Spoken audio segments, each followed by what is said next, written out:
आलोक राज जी के जो बयान हैं उनमें कोई स्पष्टता नहीं होती, कभी वो कुछ कहते हैं कभी वो कुछ कहते हैं, इससे वो कन्फ्यूजन बना ही रहता है। जैसे उन्होंने जिस तरह से उन्होंने पहले कहा था कि अब आपको जल्द ही रीट की मुख्य परीक्षा देखने को मिलेगी, इससे तो ये लग रहा था अक्टूबर नवंबर में, जैसे ही वो सेकंड ग्रेड सितंबर में होती है नवंबर के आसपास लग रही थी। लेकिन अब वही बात रिवाइज रिजल्ट वाली बात है कि पहले वो बयान दे देते हैं, बाद में तैयारी करते हैं। ऐसा ही उन्हें रिवाइज रिजल्ट में हुआ था कि वो चयनितों की समस्या आएगी, उन्हें पता ही नहीं था, वो बाद में पता चला। बयान पहले ही दे रहे थे कि रिजल्ट 2 दिन में आ रहा है, 3 दिन में आ रहा है। सेम बात उन्होंने ये रीट में की है कि जैसे लग रहा था, अब उन्हें पता चला कि अब वो डीपीसी बाकी है, अब डीपीसी होगी और उससे पद बढ़ेंगे। और अब तो वो ये भी कह रहे हैं कि 2025 में तो टाइम ही नहीं है, 2025 के कैलेंडर में तो रीट परीक्षा कराने की तारीख ही नहीं है। और ये बात मार्च में वो कह रहे थे कि हम जल्दी करा रहे हैं। तो अब जो लग रहा है इससे क्या है कि हमें तैयारी करने वालों को वाकई प्रॉब्लम होती है, कन्फ्यूज सा बना रहता है। लेकिन देखो, हमें अपनी तैयारी नहीं छोड़नी है। और अब जहाँ तक उनकी बातों से ये लग रहा है कि परीक्षा जो है वो जनवरी और फरवरी के आसपास ही होगी। अक्सर रीट की परीक्षा जनवरी फरवरी में होती है, लेकिन अब उनकी बातों से यही लग रहा है कि 2025 के कैलेंडर में तो जिस तरह से उन्होंने कहा है कि जगह ही नहीं है, जगह नहीं है, इसका मतलब 2025 में होनी तो मुश्किल ही है। तो अगर 2025 में नहीं होती है तो फिर जनवरी फरवरी तक ही होगी। इससे हमें देखो ये फ़ायदा है, क्योंकि हम तैयारी करने वालों को तो हर चीज़ को पॉजिटिव में लेना ही होगा। हम हर चीज़ को नेगेटिव में लेते हैं तो हमें इसको बहुत गलत प्रभाव पड़ता है। क्यों? क्योंकि वो हमारे हाथ में नहीं होती। अब आप में से कोई ये भी कह सकते हैं कि पहले तो वो कुछ कह देते हैं, हमें यह बहुत प्रॉब्लम होती है, वाकई होती है, लेकिन हमें हर चीज़ को पॉजिटिव में लेना है, तभी एक जो अभ्यर्थी है वो सफल हो पाएगा। पॉजिटिव में ऐसा है, अगर परीक्षा अक्टूबर नवंबर में नहीं होती है तो परीक्षा फिर जनवरी फरवरी में जाएगी।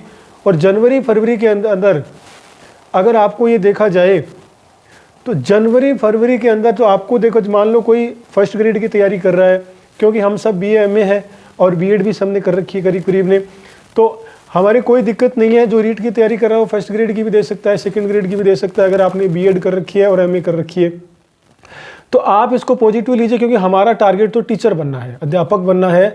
वो भी एक सही बात है कि हम स्पेशल किसी की तैयारी करते हैं, तो तब तक हमारे पास अगर इसको हम पॉजिटिव ले तो हमारे पास समय रहेगा। हम जो है वो रीट पहले फर्स्ट ग्रेड है उसमें जो जून में होने वाली है, उसके लिए हमारे पास 3 से 4 महीने हैं, अच्छी तैयारी आप कर सकते हो। पहले आप रीट फर्स्ट ग्रेड की कीजिए, उसके बाद सेकंड ग्रेड की सितंबर में 2-3 महीने का गैप मिलेगा, उसकी अच्छी तैयारी कीजिए। अगर उसमें हो जाता है तो अच्छी बात है। उसके बाद अगर वो रीट जनवरी फरवरी में होती है तो आपको अक्टूबर नवंबर दिसंबर 3 या 4 महीने और मिल जाएंगे, जो कि बहुत अच्छी बात है। तो मैं यही कहना चाहूँगा कि आप अपनी तैयारी को जारी रखिए। ये जो है डिसीजन आगे पीछे होते ही रहते हैं इसमें, क्योंकि हमारे हाथ में नहीं होता। इसको आप नेगेटिव ना लें, पॉजिटिव लें और तैयारी को एक शेड्यूल बनाकर कीजिए।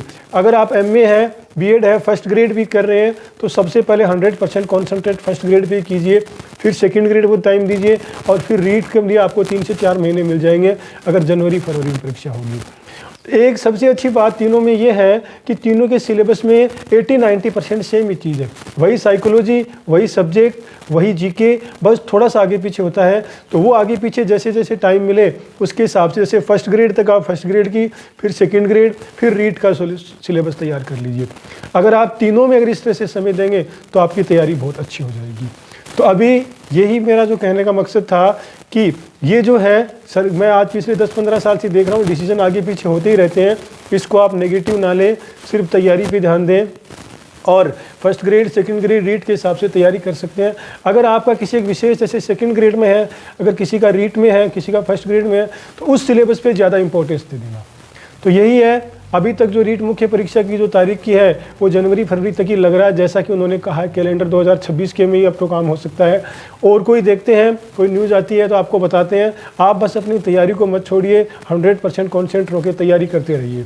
आपकी तैयारी ही आपको आगे पहुँचाएगी। ये जो चीज़ें हैं, ये डिसीजन आगे पीछे चलते रहेंगे, ये सब भूल जाएंगे। अगर आपका सिलेक्शन हो जाएगा तो आप सब भूल जाओगे कि हमें कितनी परेशानी हुई थी। आपकी परेशानी आपका सिलेक्शन ही बुला सकती है। अदरवाइज़ अगर आप ये फिर बाद में कोई नहीं सुनेगा कि नहीं लेट हुई थी, कुछ नहीं हुई, रिजल्ट आने के बाद सब आगे की सोचते हैं। तो आप अपनी तैयारी को जारी रखिए, तैयारी करते रहिए, और कोई न्यूज़ होगी तो मैं आपको दूंगा। आप मेरा वीडियो देखते हो, अपना समय देते हो, इसके लिए धन्यवाद।